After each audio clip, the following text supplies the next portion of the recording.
മനുഷ്യക്കുഞ്ഞിനോടൊപ്പം നാഗശിശുവിനെയും ശ്രീദേവി വളർത്തി. ദിവസങ്ങൾ ചെല്ലും തോറും നാഗശിശുവിന്റെ ചൈതന്യം കൂടിക്കൂടി വന്നു.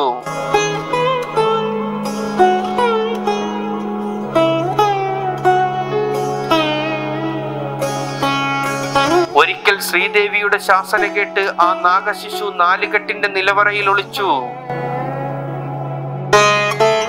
ദുഃഖിതയായ ശ്രീദേവി ചെന്നെങ്കിലും തന്റെ സ്ഥാനം ഇനി ഇവിടെയായിരിക്കുമെന്ന് ആ നാഗശിശു പറഞ്ഞത്രേ.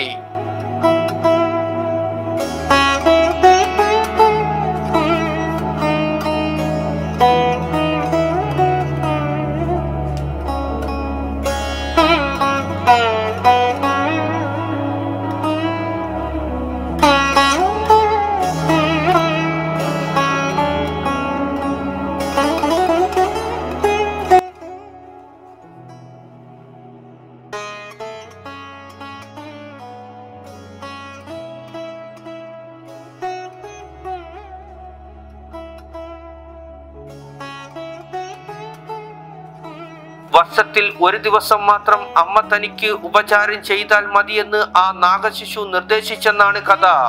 ഇന്നും മണ്ണാറശാലയില്ലത്തെ നിലവറയിൽ മുത്തച്ഛൻ ചിരഞ്ജീവിയായി കുടുംബാംഗങ്ങളാൽ ആരാധിക്കപ്പെടുന്നു.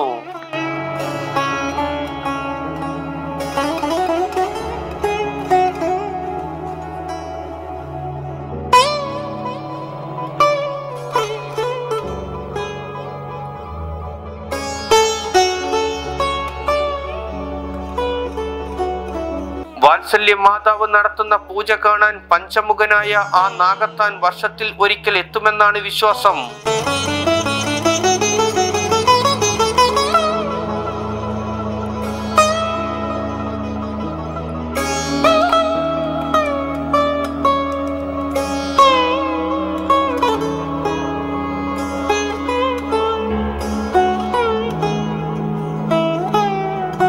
തലമുറകളായി ഇല്ലത്തെ മുതിർന്ന മരുമകളാണ് നാഗപൂജ നടത്തുന്നത്. തെല്ലിട വിഘ്നം വരുത്താത്ത മണ്ണാറശാലയിലെ ആചാരവിശ്വാസങ്ങളുടെ ഇപ്പോഴത്തെ സംരക്ഷകയാണ് ഉമാദേവി അന്തർജനം.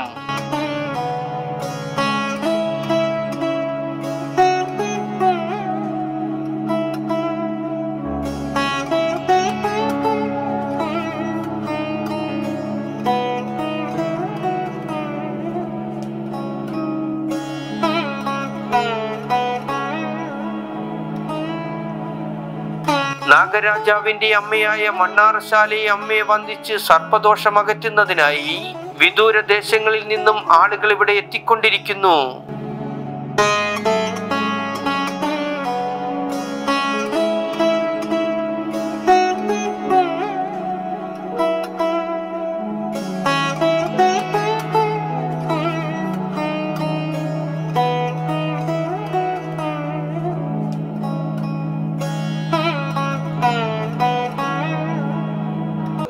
എന്ന് കരുതപ്പെടുന്ന നാഗരാജാവിന് നൂറും പാലുമാണ് ഏറ്റവും പ്രിയപ്പെട്ട നിവേദ്യം. നാഗങ്ങളെ നൂറും പാലും ഊട്ടുന്ന വിശിഷ്ട ഉരുളി ഇവിടെ കമഴ്ത്തിയാൽ സന്താന സൗഭാഗ്യമുണ്ടാകുമെന്ന വിശ്വാസവും പ്രബലമാണ്.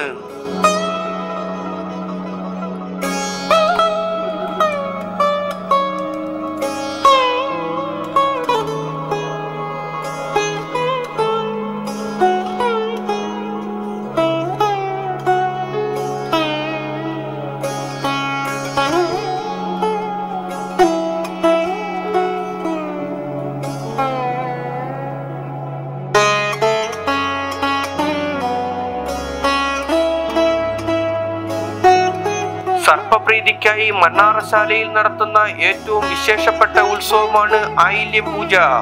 കന്നി തുലാം മാസങ്ങളിലെ ആയില്യം ഇവിടെ പ്രാധാന്യമുള്ളതാണെങ്കിലും തുലാം മാസത്തിലെ ആയില്യത്തിലാണ് ഇവിടെ എഴുന്നള്ളത്തുത്സവം. നാഗഫണം ചൂടും ജടാമണ്ഡലം ധ്യാനമൗന സാന്ദ്രമാകും വിഗ്രഹം. വിഗ്രഹത്തെ കുമ്പിടാൻ ഭക്തനെന്റെ ആഗ്രഹം.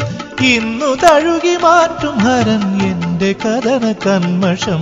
നാഗഫണം ചൂടും ജടാമണ്ഡലം ധ്യാനമൗന സാന്ദ്രമാകും വിഗ്രഹം. വിഗ്രഹത്തെ കുമ്പിടാൻ ഭക്തനെന്റെ ആഗ്രഹം. ഇന്നു തഴുകി മാറ്റും ഹരൻ എന്റെ എന്റെ കഥന കന്മഷം നാഗഫണം ചൂടും ജടാമണ്ഡലം.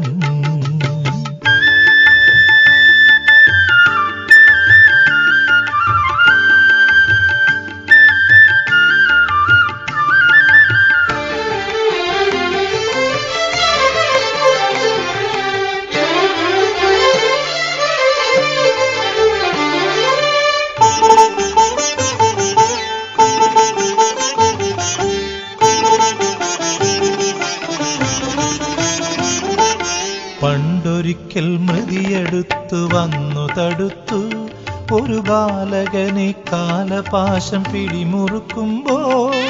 പണ്ടൊരിക്കൽ മൃതിയെടുത്തു വന്നു തടുത്തു ഒരു ബാലകനെ കാലപാശം പിടിമുറുക്കുമ്പോൾ. കണ്ണടച്ചു കരൾ വിറച്ചു, കണ്ണടച്ചു കരൾ വിറച്ചു തരിച്ചു നിൽക്കുമ്പോൾ മാർക്കണ്ഡേയ തായ്ക്കു രക്ഷ നൽകി ഹരോഹര ശംഭോ ഹരോഹര. നാഗഫണം ചൂടും ജടാമണ്ഡലം, ധ്യാനമൗന സാന്ദ്രമാകും വിഗ്രഹം. വിഗ്രഹത്തെ കുമ്പിടാൻ ഭക്തനെന്റെ ആഗ്രഹം. ഇന്നു തഴുകി മാറ്റും ഹരൻ എന്റെ കഥന കന്മഷം നാഗഫണം ചൂടും ജടാമണ്ഡലം.